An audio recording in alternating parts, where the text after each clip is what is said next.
Hey everybody, it's Rajesh here. And Tane here. Welcome to our podcast, Baskets of Knowledge, Chats with a Difference. In our podcast, we invite guests from around the country and around the world to talk about how they got to where they're at the moment. It's about a journey, it's about an experience, it's about their life. Kia ora koutou, everybody. Welcome to another episode of Baskets of Knowledge. As always, thank you for jumping on. Thank you for listening wherever you are in the country, wherever in the world. We appreciate you, and we appreciate your smiles as well. Tana, how have you been since our last recording? Yeah, I've been good. Still keeping busy with sports coaching and stuff like that, which has been good. But I think something now that the holidays program's finished and the holidays are over, good to, I guess, take a step back and just chill out a bit. But I guess probably my biggest learning is just around like reflecting on my trip over to Australia in a couple of weeks and some of my other commitments is just understanding that, like I got to start doing things for myself. I think too often we wait for other people to, go for a coffee or go for lunch or, to do all these things. We often wait or, try to make plans around other people. And then we almost get disappointed when, people say they're busy or people say they've got other commitments. And so for me, I guess just realizing, like I just went to the beach before this recording. So, just stuff like that where you don't necessarily need other people to, go and enjoy the things you want to go and enjoy. And obviously there's going to be a time and place where it is nice to share time with other people. But I think, too often we probably make it an excuse not to go out there and just do things. Yeah, and that's so true because I think about my own journey, and so many times in my life I'll be like, I wouldn't go to places, wouldn't go to movies, wouldn't go to places because I'm waiting for other people. And then when other people say, no, I can't come, I get disappointed, but they're not disappointed because they're just living their lives. And I'm going to share a funny story about the first time I realized this was, you can laugh if you want to, but the first time I realized this was a long time ago when Zumba arrived in Dunedin, and I was like, oh, I want to go to Zumba. And friends like, what are you talking about? This is this for females. I was like, what are you talking about? This is anyway. I didn't go to any Zumba classes because none of my mates wanted to come with me. And then one day I was like, stuff this. I I went by myself to the Zumba class. I was the only male, pretty crazy. But I realized very quickly that if I had kept waiting for my friends, I would never have realized how uncoordinated I was. I knew I was, but this is affirmation that I was pretty uncoordinated, but it was great. But still had an amazing time, and it was really I just realized actually, by waiting, I'm actually limiting myself. So it's awesome. It's really hard though. It's really hard. It's Mm. easy for us to do in hindsight, but at that moment, it's pretty challenging. So it's pretty awesome that you've got that learning. My learning for this week is I posted about it the other day on LinkedIn. It's about the importance of context. A lot of times we see people's lives or own lives in a certain snapshot, and we don't see the full context of life or the full context of anything. And this morning, for example, I was on the flight from Dunedin to Wellington, and I was sitting next to a lady, and it was a 6 a.m. flight, and I was like, and she kept on bumping into me. I was like, oh, what's up with this here? I was getting a bit annoyed, as you as a human. And then, well, maybe it's just me, but anyway, I was getting annoyed. And then at the end of the flight, as the plane landed, she started talking to me, and she just said, I'm really sorry, I was bumping into you. I've just had a really shitty evening. Sorry, my language. I just realized my young person has going through a mental health crisis, and I decided this morning at 3 a.m. to fly to Auckland to go and see him. And the reason I was bumping into you was because I was trying to read this book here, trying to understand about mental health and well-being, and I kept bumping into you. I'm really, really sorry. Straight away to me, I was really super judgmental.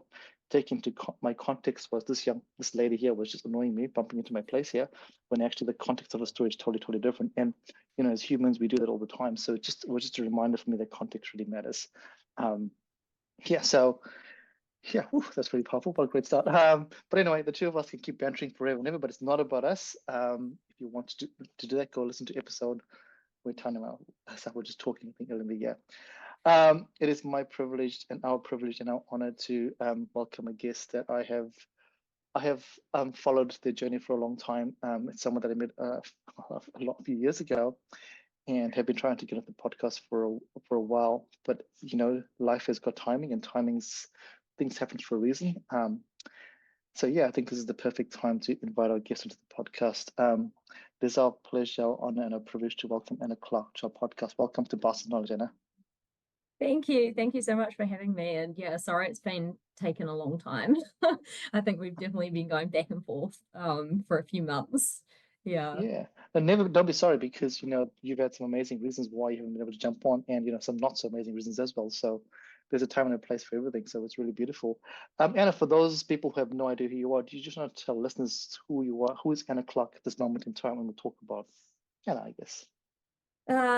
Okay, that's a really hard question. I feel like there's a lot of different parts to me. Yeah. Which part would you like Um, to reveal today? Yeah. Right at the yeah, start, I guess. Yeah. multifaceted. I guess I'll just speak to I guess what I'm doing this week. Yeah. Yes. So I'm currently a PhD candidate at the University of Otago, and my research is centered around looking at new genetic technology that we could potentially be using to manage invasive mammals here in New Zealand. So I sort of developed this goal back in high school, and I've just been chasing that, and it's taken me actually across the world, which is pretty incredible. And thinking back to the days of high school, like I just had no idea like where I was going, and I thought it was a linear path, but as you'll probably discover today, life is definitely not a smooth paved path. Like you're going to take these zigzags and go backwards and in circles. But it's an incredible journey. It's an incredible adventure, and I think I've just embraced, like, I guess, all the adventure that comes along with that. Yeah, that's beautiful. And I love that because, like you said, it's multifaceted, and this is where you're at this point in time. And, your journey has added so much to you that when you ask the question who you are, it's just at this point in time at 4:19 p.m. on a Monday, it'll change again at 4:20. So it's really, really beautiful. And I'm going to go back to what you said just before. When I met you at school as a year 13, all those years ago, if I said to you, hey, Anna, you were going to be doing a PhD in the space that you really want to do, what would you have said to me at that point in time when, again, for context for our listeners, Anna went to a rural school in New Zealand, a tiny school, so not a big urban school where resources are naturally available. So if we think about it, all the barriers were against you in succeeding and going to university and get to PhD level. What would you have said to me at that point in time? Well, the thing is, like, back then, I think back, and I didn't know what a PhD was. I also had no idea what a master's was or an honors. I didn't know what research even meant. Like, I understood, like, developing your standard, developing a hypothesis and going and testing that, and like sort of starting to develop methodology, but I had no idea what degrees were like after undergrad. And I think that's something that I didn't really understand until I got to like third year. And then I was like, oh, actually, I guess that's when lecturers started being like, oh, you should think about this, and this is what you'd have to do to get one right. And I mean, the other thing is, like, I didn't realize how much I'd potentially need one, because I've like, talking about barriers, I've definitely come across like scenarios where like I'm knowledgeable. I have like 5-6 years worth of experience and knowledge around this genetic technology, gene drives that I'm now studying. But I'd be in conversations where I'd kind of be disregarded because I wasn't a doctor. Like, I don't have a PhD. Like, I'm not considered qualified to speak on some of the challenges and some of the issues around the technology. And so I think that started grating my gears, and I was like, well, I guess the next step is I have to kind of prove myself, which is a little bit frustrating because there are a lot of people that don't have PhDs who are subject experts through alternative avenues, just life experience, working in the field, working in industry. And so that's something I kind of grapple with. But yeah, thinking back to year 13, I don't know, I just fixated on the goal of like, okay, we need more technology for managing pests in New Zealand. We can't keep using trapping and toxins. So a bit more context for the listeners. I was part of a conservation group in the Nina Valley. So we had a 14-kilometre long valley that we were restoring with DOC. And so we had 200 DOC 200 traps up the valley, and these were trapping rats and mustelids, so stoats. We often caught stoats and weasels up there. And then we also were trialing a whole bunch of good nature self-resetting traps for possums, for trapping possums.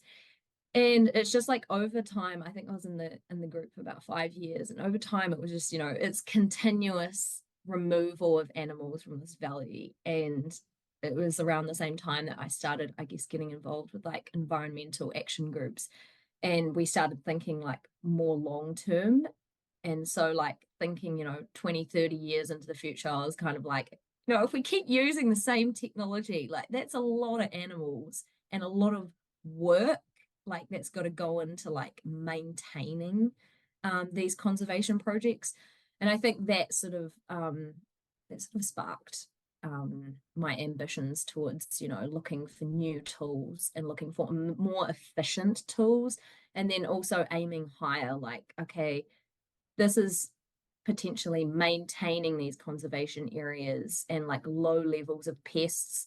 Like, could we potentially just eradicate those populations so we don't even need to maintain these areas? Then all of our efforts would be concentrated into like defense, so at our borders, making sure that they don't reinvade.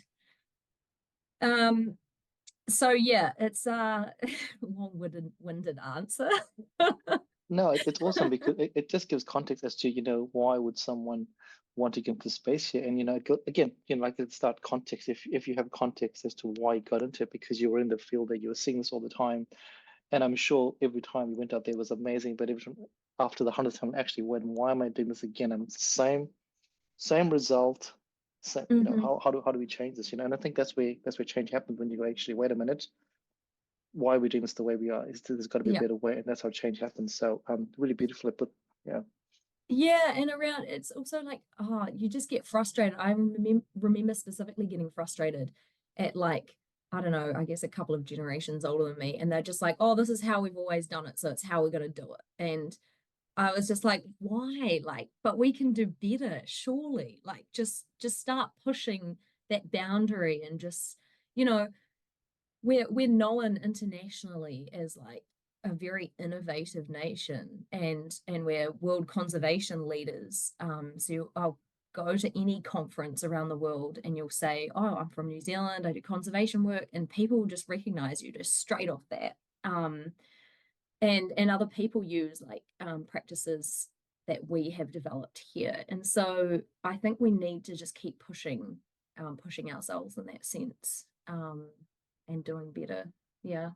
And I think, like you said, that line there, that we've always done this, that's how we should do it, is a devastating line in any industry, in teaching and learning. If someone says that to you, you're like, wait a minute, what are we doing here? This is not the way to move forward. Progress doesn't happen because we've done things over and over again the same way. So 100%. And as from a geneticist perspective as well, like I did genetics, right? I'm a geneticist, and we really think about evolution, right? And so we're applying these like toxins, these lethal toxins to these wild populations, and it's only a matter of time before they develop like a significant amount of resistance in the populations, and then those toxins don't work anymore. And then what are we going to do? Like, we can't trap, in these remote areas in Fiordland. Like, that's going to take a lot of resources to do trapping. And then you come up against like these barriers, like animals being shy of traps. They'll come across these foreign objects, to them, these wooden boxes. They're not going to go into them, and so they're going to avoid them. And so we've got to, start thinking about how this is actually just a race against evolution, right? Everything around us is evolving, and so we've got to keep one step ahead if we're wanting to make these changes. Yeah, it's so crazy. And talking about evolution and barriers and growth, I'm going to come back to Anna's story. So you were in rural New Zealand, talking about barriers. What was the motivation for you to go, hey, actually, I come from a small community that university is an option for me? The reason I ask this question is because when I visit rural schools and small schools, university or tertiary study is not seen as something that's either applicable, or something that actually, why would someone do that? What is that like for you, navigating that thought process there before you even think about getting to where you were? Because that is the first question that you have with your family and fauna. How do we navigate that? Oh, that's a hard one, real hard. Um, I think I always enjoyed the like intellectual challenge, and so I was constantly like pushing myself, even like in third year, and I couldn't. I like tried out sort of, I guess, local jobs. So a lot of my friends like went into sort of roles, like jobs, like sort of in the rural like area, and they sort of Yep. stayed around their hometown, right? And like, started working like with their family and things. But I just I tried out a number of those jobs, working in horticulture, and farming, and I just didn't have that intellectual challenge, and I just needed more. And so I knew that I had to go to university, just to kind of, seemed like the next step on my road, right? And I feel like I was quite privileged as well. So my family, none of them went to university, like my immediate family. And they hadn't really talked about it with me. So it was something that I guess I was exposed to. I went to quite a few like environmental like youth camps in my high school years, like year 11, 12, 13. So with at the time it was the Peter Blake Trust, it's now the Blake Trust. And that exposed me, or just surrounded me with other very like-minded people, and their path was, their next step was going to university. And so that kind of put, like, I guess, planted the seed in my mind that this could be a possibility. I was surrounded by them. I was like on the same level. I could converse with them. I saw myself like amongst them. And so that kind of pushed me to like work for it. Of course, I like worked a couple of summers to save up enough to cover, I guess, that deposit for the halls. And then worked multiple jobs in my first year to help cover, I guess, my costs, because I had no financial help from anywhere else except, one scholarship. And then, like, I guess that decision, I think it just, once the seed was planted, I just worked towards it. But I think a large part of it was that influence of, I guess, other very motivated people sort of doing the same thing. And so I was kind of carried along with them. Yeah. Yeah. And I think a shout out to the Blake Trust, because Yeah. we have come across some amazing people, some of your peers, Yeah. Lockie, who's doing some pretty cool things in the UK, and another young person who's from Whitehall High School, who is at the University of Waikato. But again, her story is exactly very similar to yours, because she was introduced to amazing other peers in the space, from the Blake Trust. So I think a good shout out to them, because sometimes it's the non-conventional stuff that gets you thinking about things, as opposed to the conventional, like the linear school might not have done the thing, maybe, but the other things you do outside of school gets you into other things. So that's really, really cool. But also awareness of that, you have opportunities, but the awareness of those opportunities sometimes doesn't befall us. So that's really awesome that you took that opportunity. Yeah, And and I guess also having like those support systems, like Tim Kelly, he was like yes, my science teacher at Honolulu, and he was always just so supportive. And like one of our principals, Ron Ballantyne, they would just go out of their way to like help you. Like you'd yeah, say, oh, I've seen this opportunity. Like, would you please write me a reference letter, and they'd just like write the reference. They'd like potentially help organize like transport and like funding to like for these opportunities. And so like I was incredibly privileged to have that support system around me as well. Like I feel like if I didn't have that, it would have been too much to try and do it myself. Yeah, and so that's a huge concern for rural folks, right? Those yeah, opportunities are hard to come by, but then yeah, you also need to connect them up with the support totally, in order to totally, attend them. yeah. Yeah, it's quite a difficult one. I think that's key. I think the key is, you might have an idea, but if you don't have people to back you and the right people around you, the idea will always be there, but it might not take it to the fullest fruition of what it could be because of the support structure. So yeah, I think that's really important to have.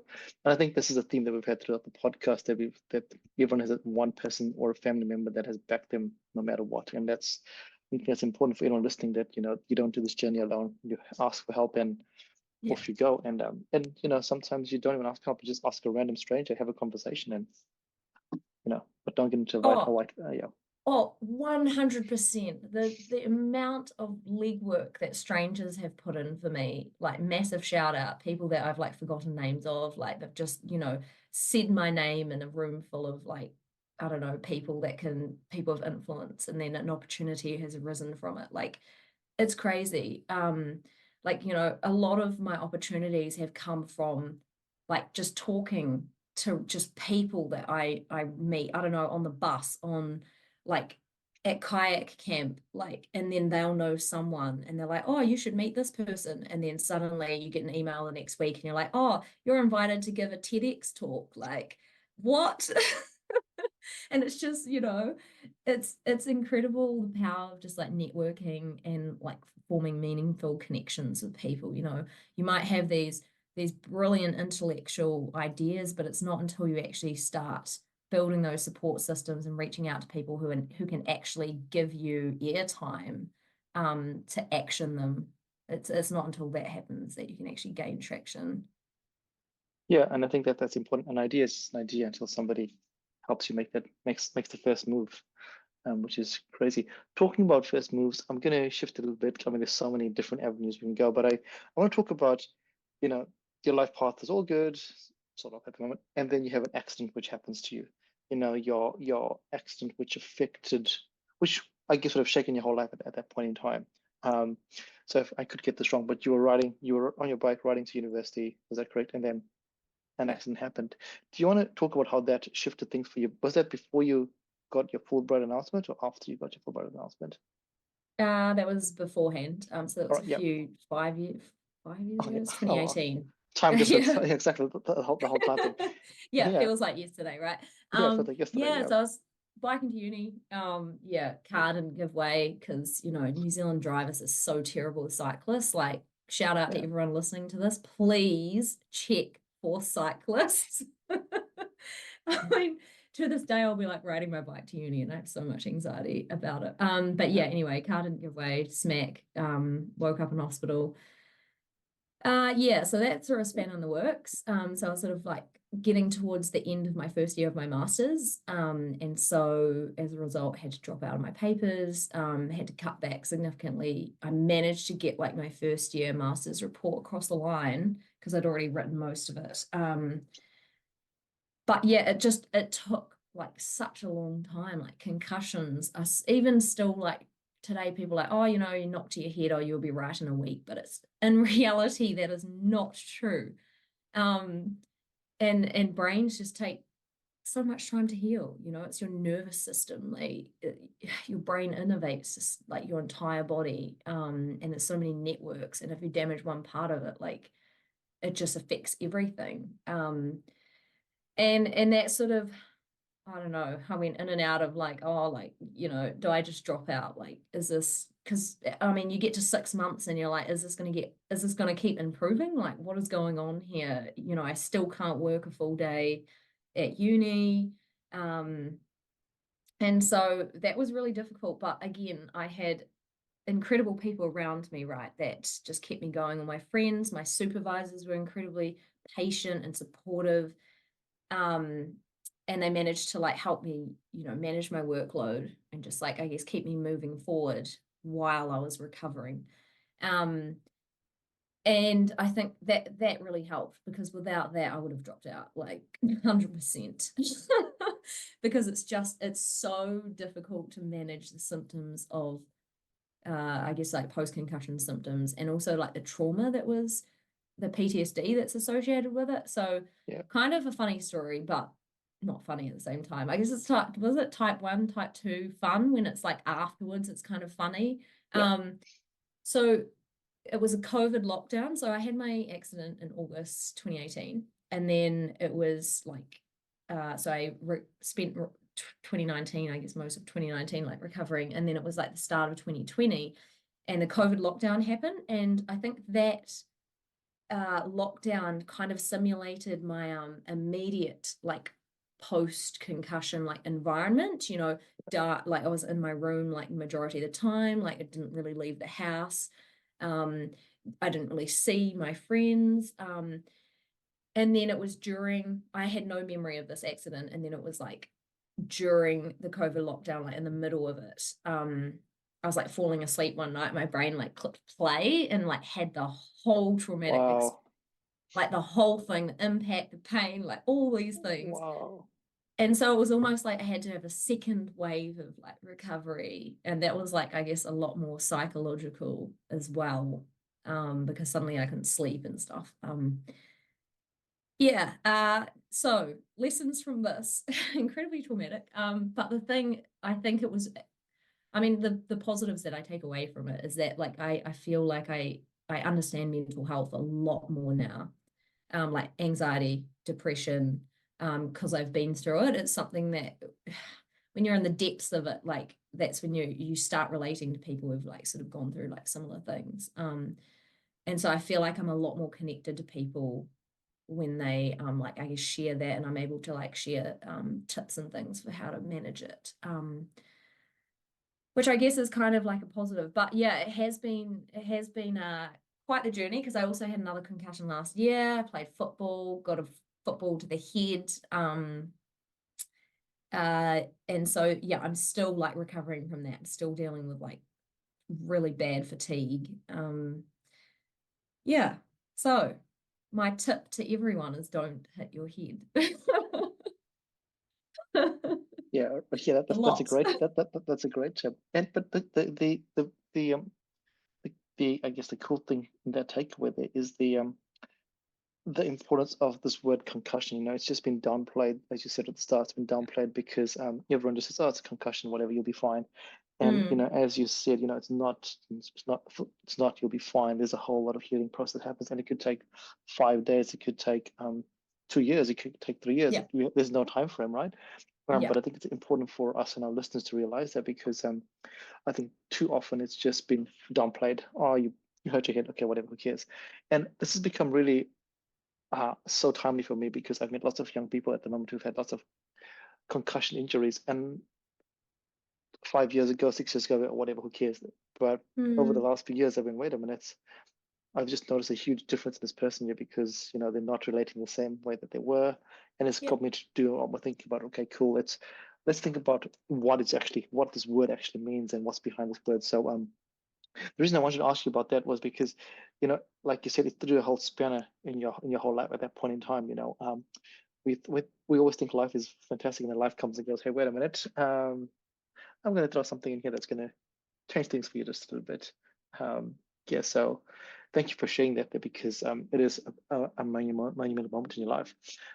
And if we should focus and talk about something else, so that happens there. What inspired you to apply for the Fulbright Scholarship? Because you know this is again something that people see out there, and they're like, "Oh, shouldn't I?" And it's always somebody else, right? You always go, "Oh, somebody else is applying for it." What made Anna Clark apply for that, or what is the motivation for that there? Yeah. To be honest, I did it and then thought about it afterwards. It's probably the best way, right? It's probably the best thing. Just chuck it in and see what happens. Honestly, the best thing, like this is, I mean, it's a catch-22. Like there's pluses and minuses to this. Sometimes I'm like so scared about things, I just do it and then think afterwards. Yeah. And then like sometimes it's terrible because I put too much on my plate, and then sometimes like it just works out, like this Fulbright. So it was kind of a bit bizarre, because like I got to the end of my master's and I was like, oh, do I want to do a PhD? Like what is my next move? Do I want to move overseas? And then I also got a scholarship to go and do Outward Bound as well, which is a 21-day course at Anakiwa. And so it's like a personal like development sort of journey.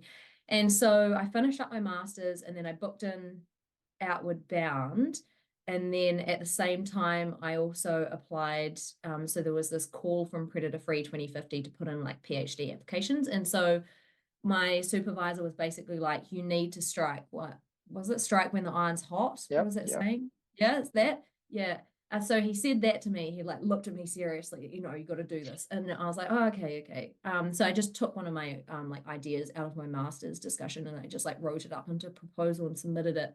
Again, like amazing support from my supervisors to back me. And I wasn't, I was kind of like, oh, it's kind of average. Well, I mean, it was a great idea, but like the proposal, I had no experience writing proposals. And so then I got the email being like, yeah, or as part of my proposal, I weaved in, I was going to go overseas because okay, back step a little bit.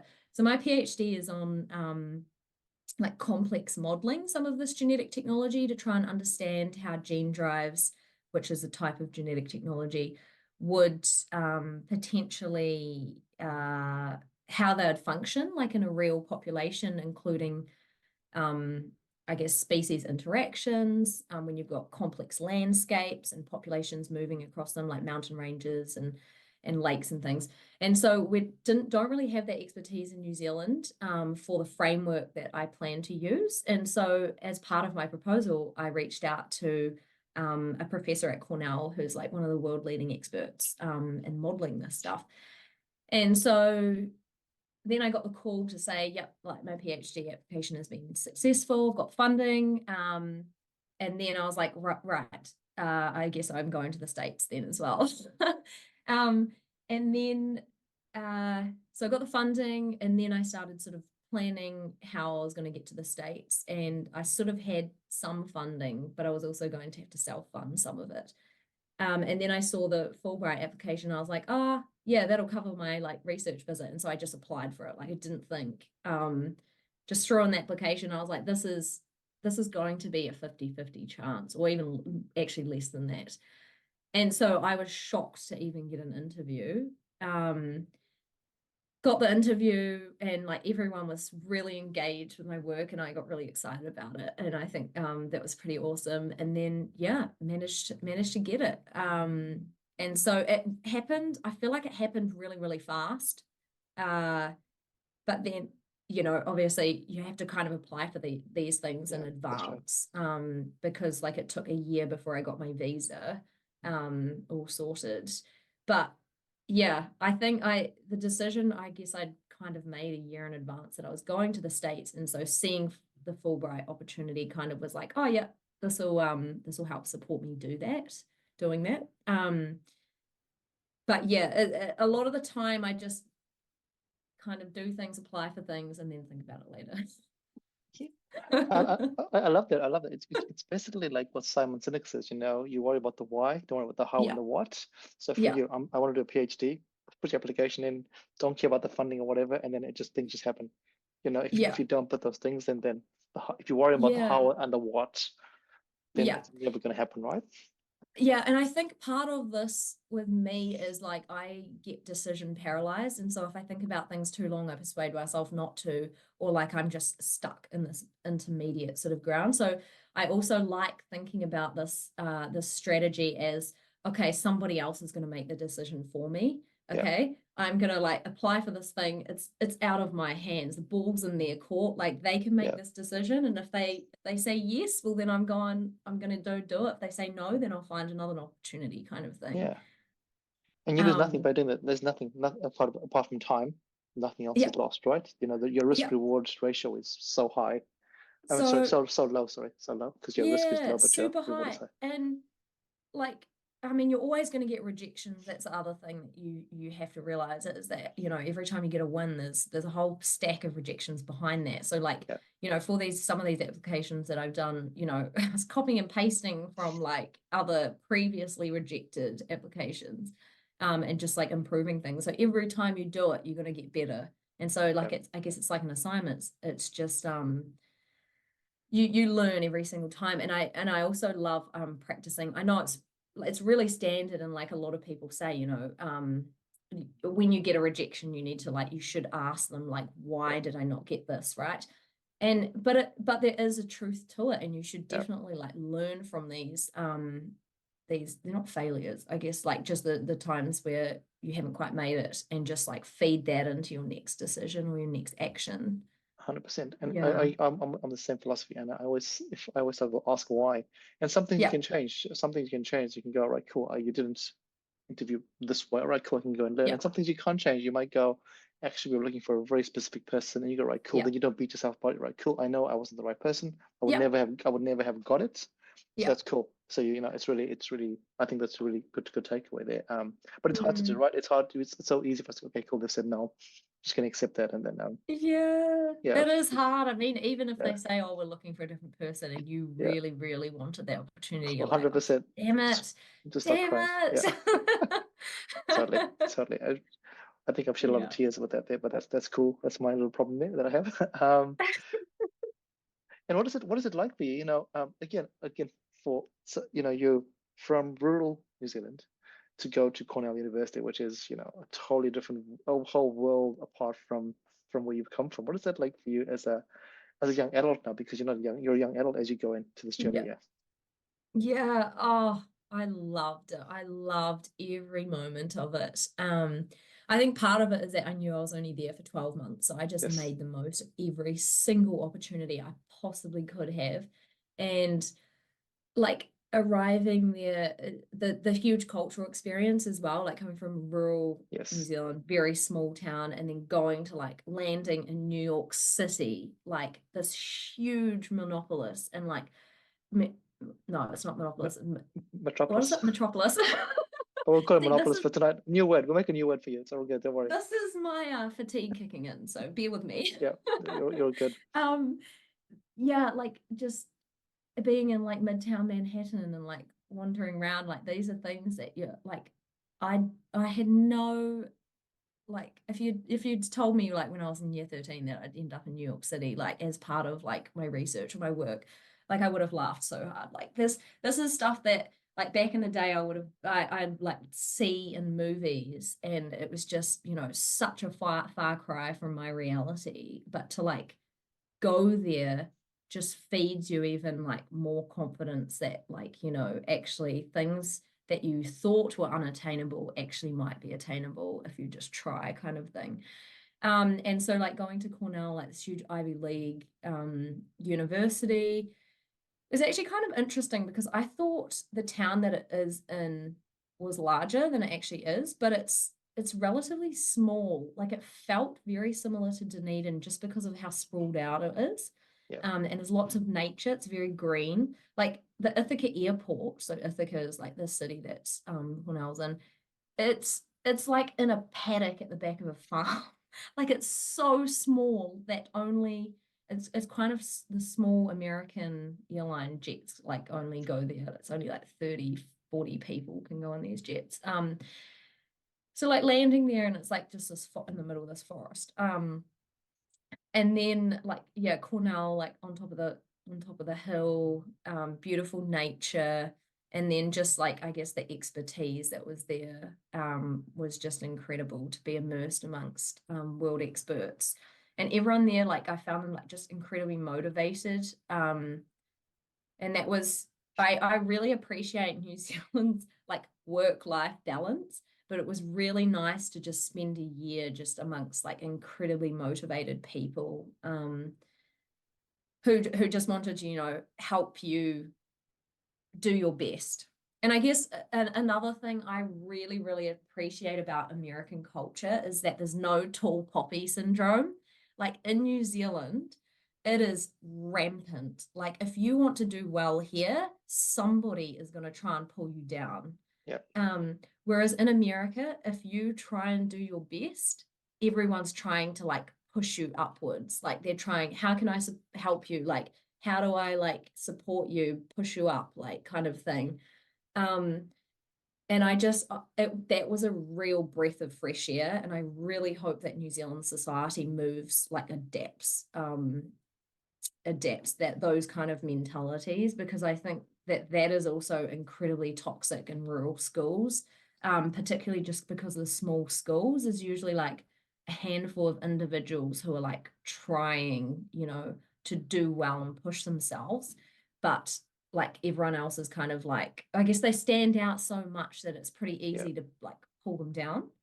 Yeah. And that's something that I experienced across New Zealand, and still do, I guess. And that's really, really hard. And so that aspect of being in the US was incredible. And I really love American culture and the fact that they really like celebrate. When they celebrate, they just go all out. Like it's 110%. No one goes 50%. Like Halloween, Thanksgiving, like all of the celebrations are just out of this world. Like it's amazing. Everyone gets on board with things. Yeah, it's so cool. Yeah, I like how you say, when you went to Cornell, you're like, well, it's a pretty small, the actual town is tiny. It's a bit like when I went to Stanford, I was expecting the Yeah. campus of Stanford is amazingly big, but the actual Yeah. town Stanford, I was like, oh, it's not much Yeah. bigger than Dunedin. It's actually tiny. And it's Yeah. pretty crazy construct in your mind, which is pretty crazy. So Yeah. it's pretty funny how that happens. Wow, And I didn't know you went to Stanford. When did you go to Stanford? as part of my PhD, I did a presentation at Stanford, Yeah. and it was really cool because, as you said, I was doing my PhD in health informatics, and in New Zealand, people were just laughing. It was looking at when I did it, it was looking at the role of social media in sharing health information with young people. Yeah. And Mm-hmm. when I went to the conferences here in New Zealand, they were like, "This is ridiculous. What are you talking about? Get out of here. This is never going to happen. Never going to happen." Yeah. And I went to this conference in Stanford, and wow, exactly what you said. Everyone was like, "Wow, this is interesting." And Yeah. the level of engagement and the level of, Yeah. hey, how do we make this happen? There was Yeah. no pulling it down, Yeah. And even if they were pulling it down, it was a constructive growth Yeah. question as opposed to this is a bit ridiculous. So Yeah. I really resonate with you when you say that, and which is why when I work with people that are or academics or people that are not from New Zealand, the conversation is very, very different to someone who Very is different. born and bred Yeah. in New Zealand. Not saying this good or bad. It's just different, and that's the way it is. Yeah. And so yeah, and I guess I'm gonna just bring Tana into here because Tana, you went to small school. You were a high achieving Māori student, and you would have faced those barriers because as you said in your space, being a high achieving young Māori at a school where that was not celebrated. What was that like for you as well? Yeah, it definitely was a challenge in terms of navigating it, and I guess yeah, how to not take it personally, but also how to, I guess, motivate other people to come through to see that pathway. I think is the other invisible yeah, burden expectation, that you have because you're like, well, if I can do it, other people can do it, but it's also Yeah. doing it in a way that builds confidence in those people coming through because like it's easy to say, oh, I've done it, so it's just a case of doing what I've done, but actually there is that huge, just that initial mental barrier of trying to get to that place. And I think even within the coaching space now and working with some of the young people I have throughout my different avenues, just that mental barrier of trying to get to where they want to because of the tall poppy syndrome and just it just seems so far-fetched as to what you're saying, but even for me, if I reflect on my 2 years or year and a bit in coaching and where I was growing up, I would never think it would happen, so I can resonate and I can I can understand where these kids are coming from, but also yeah, just navigating, I guess, that way in which you can motivate them, but I think doing it in a way that they motivate themselves, they kind of come to the conclusion. And so it feels like they're the ones who have created that belief in themselves rather than you pulling them to where they need to be. Because, yeah, if you do that, then it's more successful than a million people can tell you that, you're going to do these amazing things, but it takes you as an individual to believe it to actually see something come to fruition. Yeah, 100%. Like no one likes to be told what to do, right? Yeah. Absolutely not. Particularly when you're a teenager, like you've got to come across, like you've got to really internalize things and like come up with your own like motivation and determination. And I guess value systems. And that's like part of your personal development. And so I guess like part of supporting others to come with you is like the access to like experiences in which they can like develop themselves in, right? And so that's a massive challenge in rural areas again, is that a lot of the schools, they aren't as well resourced as like some of the private schools in towns, the larger private schools. And so like how do you start addressing some of some of the access issues to experiences. Yeah. Yeah, I think like you said, the Anna, experiences, nothing beats an experience. I always say to people, whatever job you want to do, go and experience a day in the job, whatever that is like, because reality versus reading it off somewhere, watching a TV show, are two different things altogether. And just that's jobs, but also learning about playing a sport. I remember I went to this conference last year, and one of the quotes that I took away was, it's easy for us when we're watching a game of sports to shout things and have comments. It's easy to make comments when you're watching, but when you step on the field, it's a whole different ball game altogether. So it's getting onto the field that really matters. Yeah, definitely. Yeah. Yeah, and so being in America, you were in America when the whole, I'm going to go into politics now. Yay. Yeah. Okay. Here we go. You were at a time when America was going through some interesting interesting politics, right? And what is it like for you coming from a place in New Zealand where we have our two parties, which are they've got their own things, but in America it's so divided and so very, very different. What is it like for you watching, because you were there for 12 months, so 12 months is different to a 3-week holiday where you can go whatever, cool, but the 12 months is you actually immersing yourself in what's happening around you. Yeah, that's another whole story, isn't it? So I think I didn't really see the extreme perspectives that the media portrays, particularly the ones that I guess we're exposed to here in New Zealand through the media.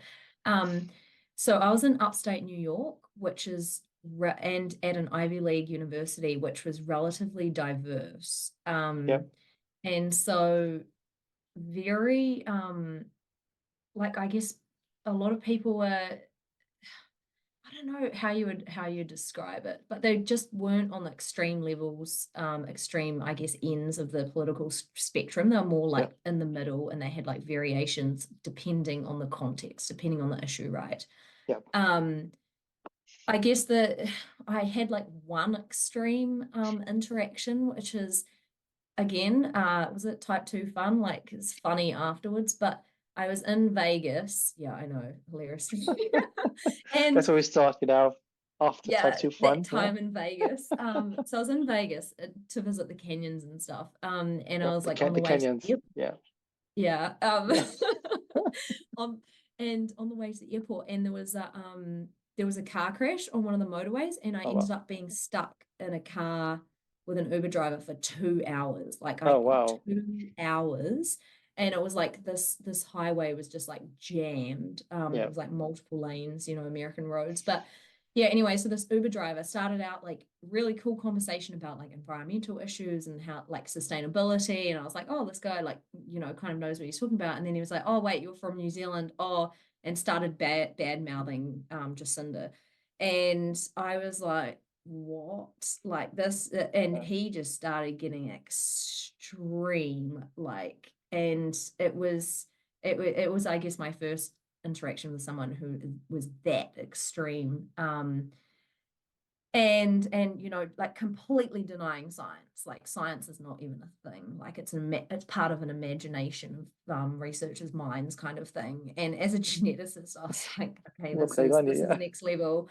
And so I think that was probably my only interaction with like really, really bad. And it was like, they just don't, I guess, listen to your side as well. Like, it's like, they're right. It's their opinion of the highway, kind of thing. So I kind of got out of that by getting out my laptop, putting my headphones in, and be like, sorry, I need to reply to emails.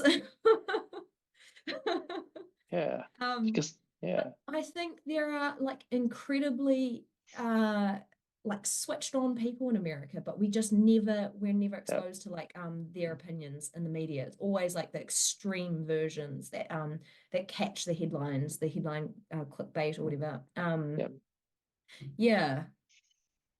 I asked the question there because this is the way the media portrays any part of the world. When I visited America, I was like, they're just normal people. There's no but again, I probably visited a place that was Stanford University. It has a select kind of people that got in. But again, Yeah. In any society, in any part of the world, you're going to find extremists. Yeah. Um, I mean, I'm from Zimbabwe, and when people talk about Zimbabwe, they're like, "Oh, the place is burning down." Actually, I don't think that's the case. You can walk down the street, you'll be fine, But obviously, the media doesn't show that. It's a bit like Dunedin. If somebody had Yeah. never been to New Zealand before and they saw a clip of Dunedin and just Castle Street alone on one day, they'd Yeah. assume the whole of Dunedin was just car fires and rowdy students the whole time. But it might be, I don't know. But it's pretty crazy how what the media does, and but again, it's like the two of you said before. We can take all this information out there, but it's up to the person, individual, to then filter that through whatever lenses to go, Yeah. hey, is this actually real versus am I just watching people because someone has just made the story up, which is quite crazy. Yeah. It's hard to do in today's world. It is kind of hard, there's so many of these clickbaits and like attention grabbing headlines like all over the show, and that's like as far as some people go. And so like they just have a massive assumption about what's going on. And also the other really, really cool thing about Fulbright, so for everyone who doesn't know what Fulbright is, it's this exchange program between the US and a whole bunch of countries around the world. And it was set up by Senator Fulbright after World War II to encourage cultural exchange between nations, to try and facilitate more understanding between different cultures. And so part of my Fulbright experience, I ended up going to a couple of Fulbright conferences, where we had people from all around the world attending these conferences. And I met people from like Uzbekistan, Mongolia, like the Middle East, other parts of Asia, like just Africa, like all these like countries where I have just never had, I guess, exposure to these cultures. And as you're saying, you meet people and like they're people at the end of the day. You can have a conversation with them, and like they may have the same favorite sport as you, but they're from like a completely different culture.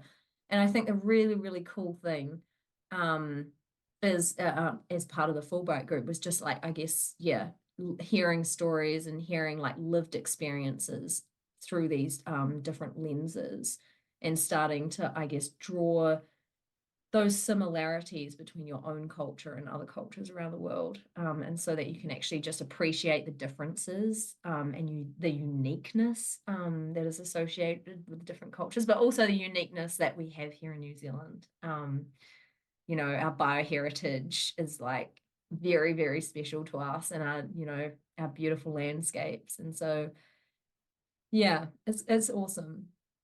Yeah, look at the passion, the smile on your face, as you said. That just talks about the passion you have for this country, and the nature, and it's really beautiful, because we have to, um, where we live, we have to be proud of where we live in.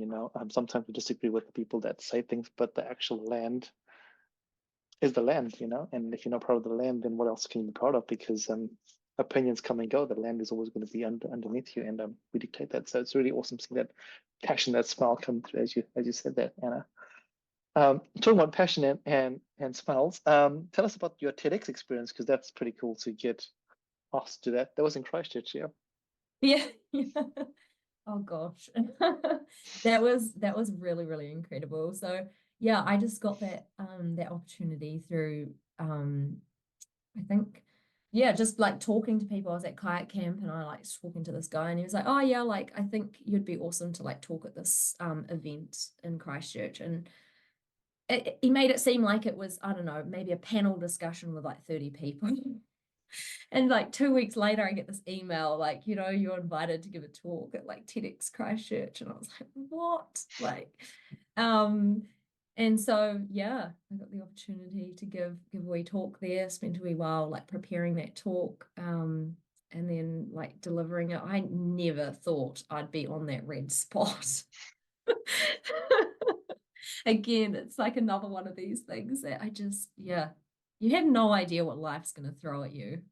Yeah, totally. Yeah, and then so through that experience, of course, like I met some incredible people who I'm still in contact with today, who are doing various things in various spaces, trying to, I guess, change the world, create changes in different spaces. And so that's also really incredible.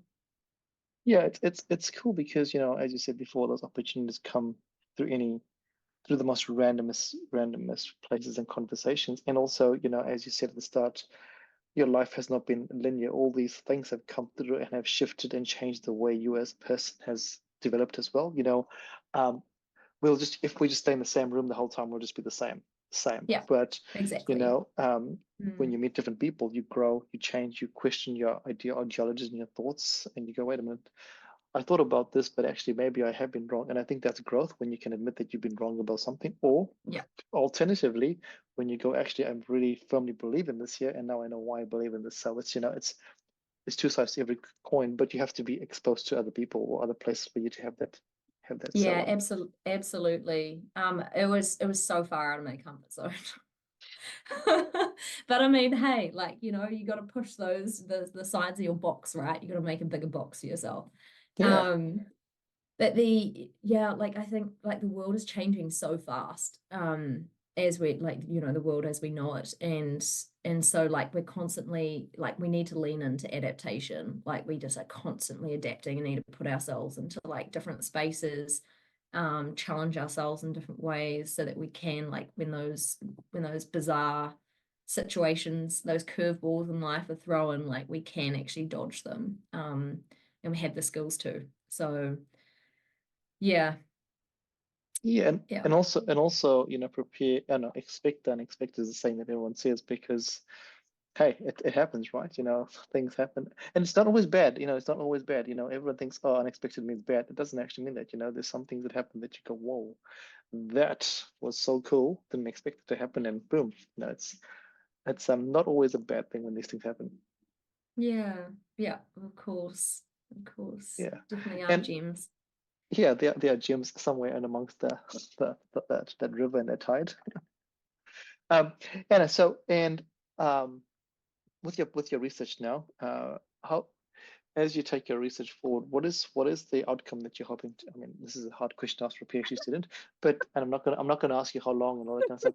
But obviously you're very passionate about it, and it is something that you are really gunning for. In an ideal world, what are you hoping to share with the world with your research, I guess?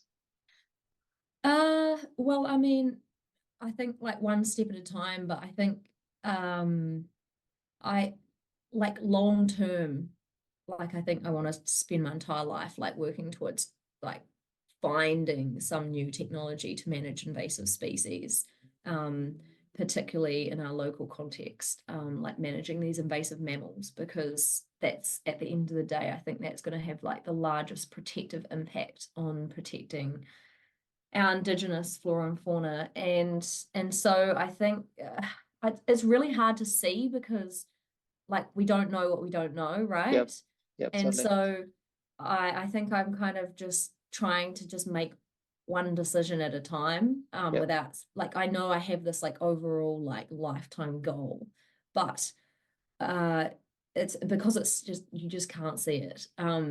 I'm just, yeah, like the opportunities that come my way, like I'll just do it kind of year by year, like just try and figure out what the next best move is to get me yep, somewhere or stay on the, I guess, the same ambition like trajectory. um but like obviously the specifics of that are going to like change along yep. the way. Yeah. That was a trick question, because we don't know what we don't know, and but it's the fact that you have an ambition out there, and whatever the ambition, how to get to the ambition might change. You might take Yeah. 2 steps this way and then 3 steps this way, but the Yeah. ambition is there, the goal is there, whatever it might change a little bit, but the overarching Mm. ambition is. I think the reason why I asked that question is because too often we humans, we focus on that there and forget about every step. And I love the way you said, I'm just focused on Yeah. day by day, year by year. And I think that's how you Mm-hmm. break down any goal in life. Yeah, and then it keeps you, yeah, I guess somewhat focused. And then I guess you just have a range of goals. You have that big Yeah, goal, right? And then you have like a day goal, like, okay, what yeah, am I going to do today? And then what yeah, am I going to achieve in this week, month? yeah, And then you make it like year and you just completely break it down. And it means yeah, that you're constantly, I guess, keeping your finger on the pulse of these opportunities that might be in a year's time, right? yeah, Or like 2 years' time. And you're doing things like today that can help you get closer to yeah. those goals, and then you get to them and you're like, oh wow, okay, this is a big milestone. And that kind of keeps feeding into this like overall bigger goal. Yeah, but yeah, we'll see how things sort of pan out, I think. We sure will. We sure will be looking out for that there. It's hard to know. Yeah, totally. It is hard to know. And that's forward, but I want to talk going backwards, because something you would have gone through, or maybe you haven't gone through, is what has it been like as a young Wahine going in STEM? We there's a narrative out there that if you're a female, that STEM is really hard for whatever reason. Yeah. But someone who's lived and gone through it, what has it been like for you going through? Because again, it's not just, so I'm gonna generalize here. It's not just becoming a doctor or whatever. It's actually a science that is very different. It's not like, as it is. We had someone the other day who spoke about how hard it is being a young pharmacist, a young female pharmacist, navigating that there. But there's a profession there. Yours is not really a profession. It's not a vocation. It's a study. What has it like been for you as a young person? That's really tricky. There are so many barriers and challenges to overcome. Like, I was thinking about it. So I'm on like a streak of watching crime and psychology series. So like Criminal Minds, even though I kind of don't like it because it goes through it too fast, and it's like, it's not reality. It's not at all how things happen in real life. But there's this one that I've come across called Lie to Me. And it's about this lie detector, and they recruit this airport security guard who is like a brown female, right? And her test scores in one of the psychology tests is like off the charts. And I was like, finally, someone who's cast in one of these series who is a brown female, kind of looks like me, in this position and appreciated in a role that is like standard white male role kind of thing. And so like, I really want to see more of that. Like, thinking back to my like teenage years, like, you just would not have seen that. It's all like those people, those super intelligent people, are cast as white males. And so we're seeing more of that come through, and I think that's like really positive in terms of like getting rid of some of that unconscious like bias that we must have, like in terms of that's not like a role that I could potentially see myself in.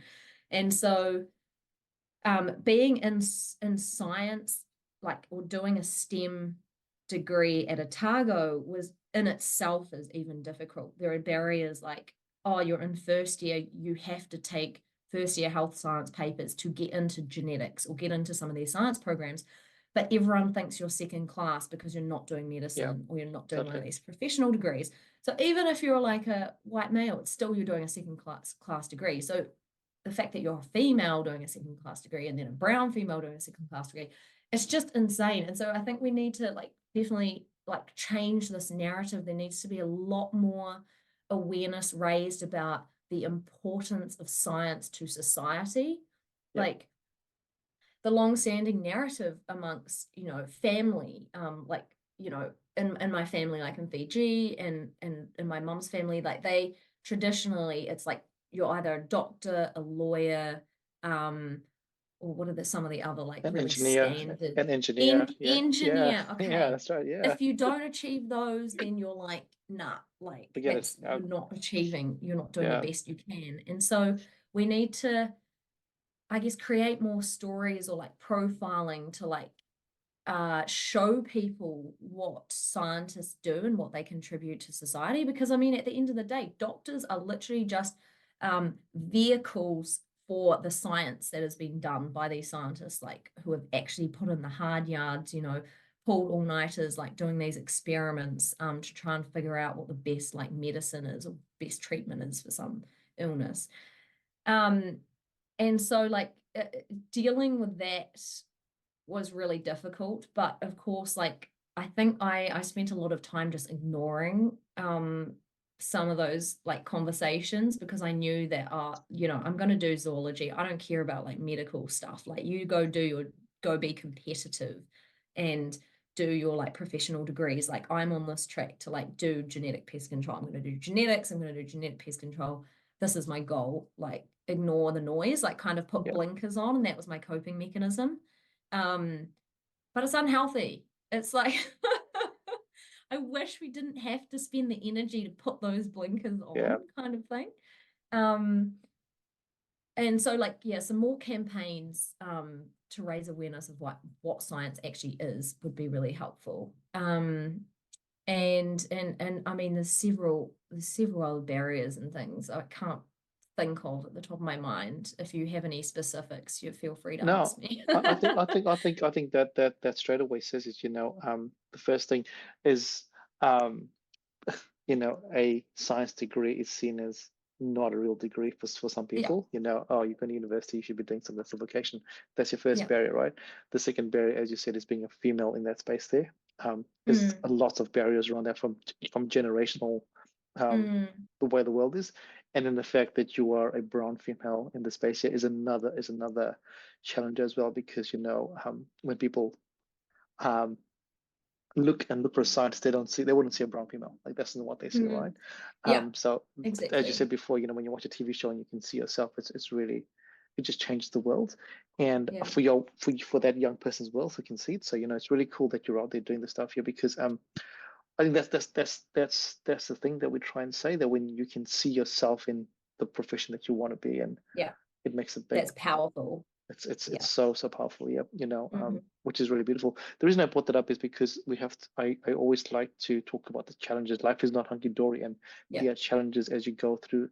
And sometimes, the challenges are based on things you cannot change. You cannot change your skin color. You cannot change your biological gender. At that point in time, you go, right, cool, this is it. So how do you navigate that? And your answer was really beautifully put, because it is real. It's not something that we can put aside and go, it's not real, especially in STEM. I just look forward to like more like TV shows and movies where like they cast like brown females in these intellectual roles and doing like science stuff. I mean, even in Jurassic Park, it's like a white woman, like very standard Western like beauty image of a white woman like doing science. Like, we need more brown people cast in these roles to sort of widen the net. I mean, it's like watching Hidden Figures, which is an amazing movie. Have you seen Hidden Figures? No. I think you should watch it. That should be on your to watch list. It is. It's a true story. True story about the woman behind launching the rocket to the moon, the Apollo mission to the moon, and they're all African. They're all African American women. But you should watch it. I think you'll really appreciate it when you're in your busy schedule, if you can make time for that there. Yeah, I mean, we just got a new TV, so surely. Yes, surely. Pause Criminal Minds. Here we go. Awesome. Tanya, any questions or thoughts for Hannah?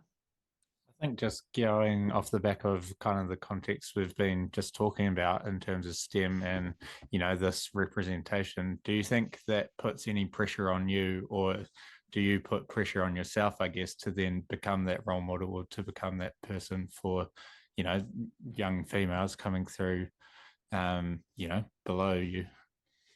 Oh yeah, absolutely. Like it really does. Like it is a weight on my shoulders. There definitely are not very many people in the space, and like handful of people, and so like it's great having like a network. Like, I know sort of other brown females in the space, and we sort of share like support strategies and things, but it is kind of hard because there are certain things that only you can do as that representation. So for example, like engagement with like young people, so like this talk I'm doing at the end of the week, like I can't say no, because like there could be other people that I might like help like encourage in that audience, and if I don't go, like they don't get that opportunity. And so a lot of the time when I'm like interacting with young people, I can't say no. I feel like I just can't, like I have a responsibility. So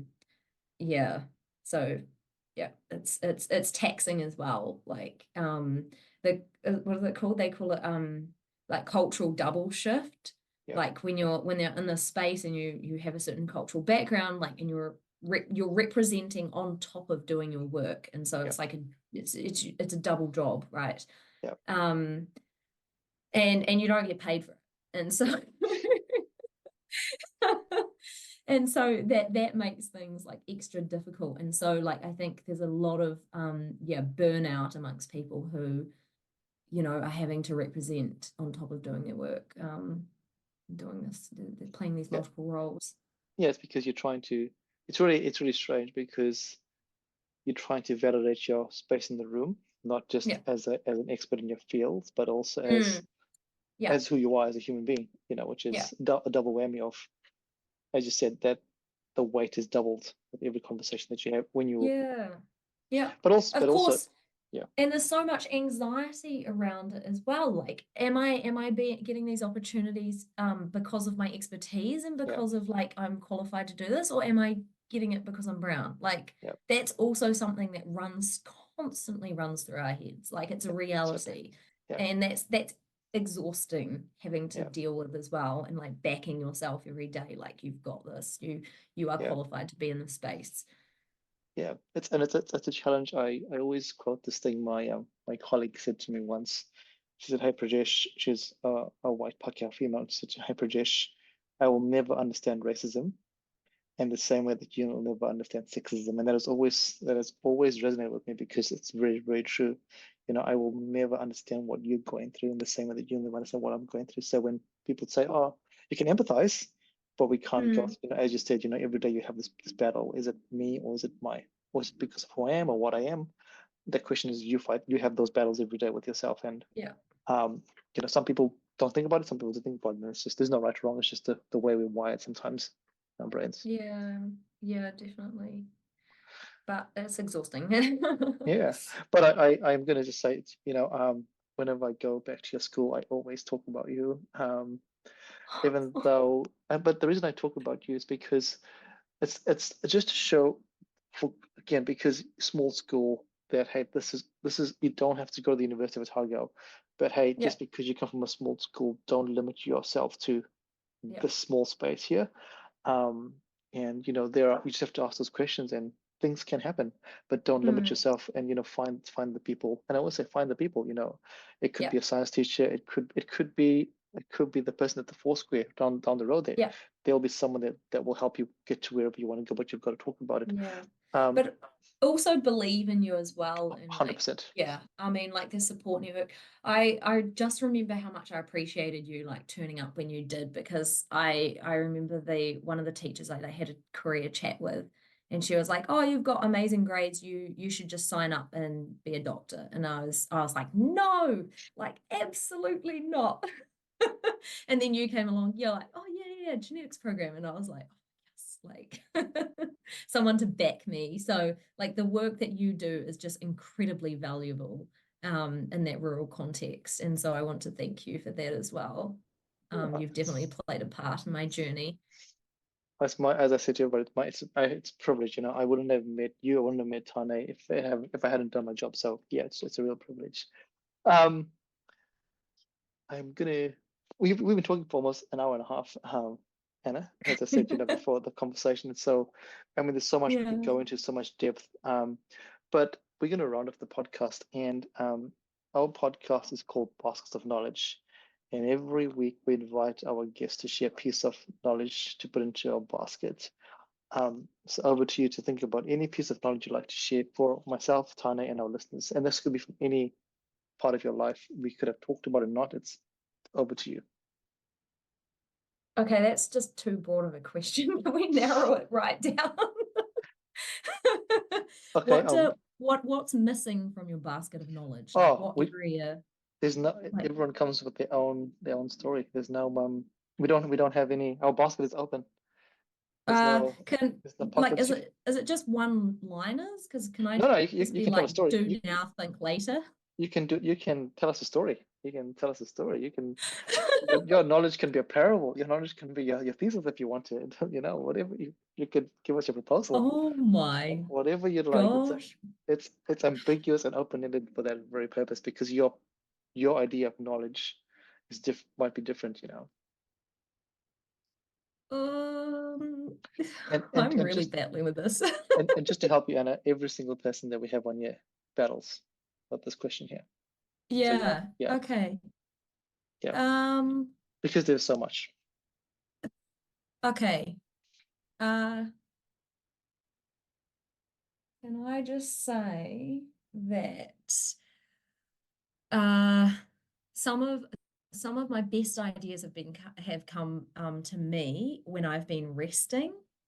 So if you're like an ambitious person who is listening, I'm assuming that most people are, and you're, you really think about productivity as going to the office and, working, standard work with like worksheets and like going through protocols and things. So basically, yeah, when I come across challenges, I find that I'm able to best solve them when I'm like out in nature, like not actively thinking about the problem that I'm like dealing with. Like specifically in my PhD, I'll come across like a challenge with coding, and I can sit there and stare at it for days and I won't solve it. But I might, take the weekend off and go into the mountains, and I'll be like walking along the track, like kind of just mindlessly thinking about nothing. And I'll just think about the answer, and it'll just come to me. And so, yeah, my piece of knowledge is just appreciate the rest and appreciate like things you do outside of work, because it all just feeds into like you as a person and what you contribute to society. That's really beautiful, because we live in a society where you have hustling and going and being in the office for 12 hours a day is seen as successful. But actually, hey, taking that break, going to the mountains, going to a kayak, whatever your thing is when the magic happens. And there's this real push towards mindfulness and meditation and stuff like that. And there's a reason why the world has not gone to that. And there's also a reason why lots of indigenous cultures have been doing it for a very long time. It's been part of indigenous cultures for a very long time, and now it's become mainstream to add into your day. For a reason. Yeah, for a reason, exactly. That is really, really, really beautiful. No, thank you for that. And it's a good reminder for myself and for Tane, I guess, that hey, it's like you said, Tane, just before you went to the beach by yourself, which is pretty cool. It's good to go and do that there. Yeah. Any last questions from you, Tane? No, I think we've navigated quite a lot in this conversation, for sure. Yeah. Any last words from you, Anna, before we wrap up? I think we've covered everything, unless there's any outstanding bits that I haven't covered. Oh, there's so much in your life that we can go into. I mean, there's so much we can go into, but there's only so little time in the day, and it's really our privilege to have you on. I've learned so much about you as a person today, but also your thought processes and things you've gone through, which I know I have learned a lot about you and about the way the world works, and also I think our listeners will appreciate that. So thank you so much for jumping on. Thank you for sharing your story, and thank you for your time today. It's really, really a privilege. So thank you so much. No worries. Thanks for having me. No worries. And for our listeners out there, hopefully you've enjoyed this episode. If you haven't, go back and listen again, because I'm pretty sure you'll find something to put into your basket of knowledge. Till next time, keep safe, keep smiling, and don't forget, every day try and put something into your basket of knowledge. And as Anna says, don't forget to make time to rest as well. Till next time, ka kite. Bye, everybody.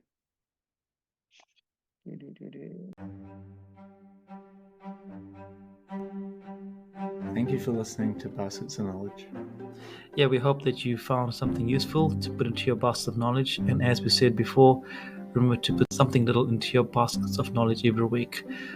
And as always, feel free to like, comment, and share this podcast. Thanks, everybody. Bye.